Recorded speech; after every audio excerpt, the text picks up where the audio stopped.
চট্টগ্রাম বন্দরে new mooring container terminal পরিচালনার উদ্দেশ্যে বিদেশি কোম্পানির সঙ্গে চুক্তির চলমান প্রক্রিয়ার বৈধতা প্রশ্নে ৪ ডিসেম্বর রায় দেবে হাইকোর্ট। আজ এই তারিখ নির্ধারণ করেছে আদালত।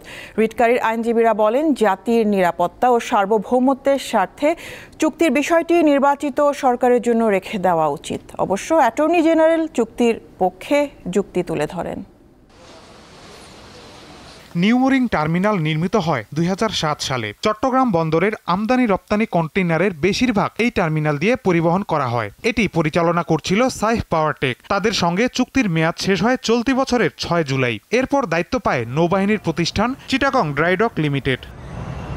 টার্মিনালটি পরিচালনায় ২০১৯ সালে দুবাই ভিত্তিক ডিপি ওয়ার্ল্ডের সঙ্গে সরকারি বেসরকারি অংশীদারত্ব পিপিপি কর্তৃপক্ষের সমঝোতা স্মারক হয়। এটি একটি বৈশ্বিক বন্দর পরিচালনাকারী প্রতিষ্ঠান, যা ২০০৫ সালে দুবাই পোর্ট অথরিটি এবং দুবাই পোর্টস ইন্টারন্যাশনালের একত্রীকরণের মাধ্যমে যাত্রা করে। কয়েক মাস আগে চট্টগ্রাম বন্দর কর্তৃপক্ষ ডিপি ওয়ার্ল্ডের সঙ্গে চুক্তির প্রক্রিয়া এগিয়ে নিতে চাইলে তার বৈধতার প্রশ্নে বাংলাদেশ যুব অর্থনীতিবিদ ফোরামের সভাপতি মির্জা ওয়ালিদ হোসাইন হাইকোর্টে রিট করেন। ৩০ জুলাই হাইকোর্ট রুল দেন। শুনানি শেষে বিচারপতি ফাতেমা নজিব এবং বিচারপতি ফাতেমা আনোয়ারের সমন্বয়ে গঠিত বেঞ্চ মঙ্গলবার রায়ের দিন নির্ধারণ করে। এই অন্তর্বর্তীকালীন সরকার কোনো ধরনের স্টেট পলিসির ক্ষেত্রে কোনো চুক্তিপত্রে আবদ্ধ হতে পারে না।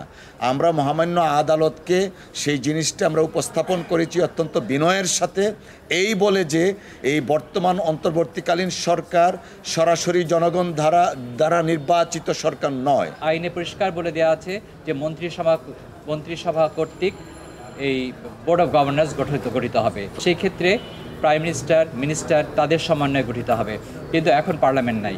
আমাদের বক্তব্য ছিল, যেহেতু পার্লামেন্ট নাই, যেহেতু প্রাইম মিনিস্টার নাই, মন্ত্রী নেই, সুতরাং এই মুহূর্তে এই সরকার কোনো রকম প্রসেস গ্রহণ করতে পারেন না। রাষ্ট্রপক্ষে শুনানি করেন অ্যাটর্নি জেনারেল। তিনি বলেন, রিটটি জনস্বার্থে দায়ের করা হয়নি। গোটা রিট পিটিশন হলো ভ্রান্ত নীতির উপরে। এই সরকারের প্রধান উপদেষ্টা ইজ ফাংশনিং। যে প্রধানমন্ত্রী যে কাজগুলো করতে পারতেন, এই প্রধান উপদেষ্টা এবং এই ক্যাবিনেট সে একই কাজ ওনারা করতে পারেন। সামনে এসে ওনারা পাবলিক ইন্টারেস্ট লিটিগেশনের নামে এটা করছেন, যেটাকে আইনি পরিভাষায় বলা হয় ফ্যাটক্যাট। চলতি বছরের ১৭ নভেম্বর চট্টগ্রামের লালদিয়া টার্মিনাল ৩০ বছরের জন্য পরিচালনা ও উন্নয়নের জন্য ডেনমার্কের মায়ার্স গ্রুপের প্রতিষ্ঠান এপিএম টার্মিনালসের সঙ্গে চুক্তি করে চট্টগ্রাম বন্দর কর্তৃপক্ষ। একই দিন বুড়িগঙ্গার পারে পানগাঁও অভ্যন্তরীণ কন্টেইনার টার্মিনাল নিয়ে ২২ বছরের জন্য সুইজারল্যান্ড ভিত্তিক প্রতিষ্ঠান মেডলগের সঙ্গে চুক্তি হয়। এই দুটি চুক্তি নিয়ে রাজনৈতিক অঙ্গনে মিশ্র প্রতিক্রিয়া হচ্ছে। মাহিদুর রহমান, দীপ্ত সংবাদ, ঢাকা।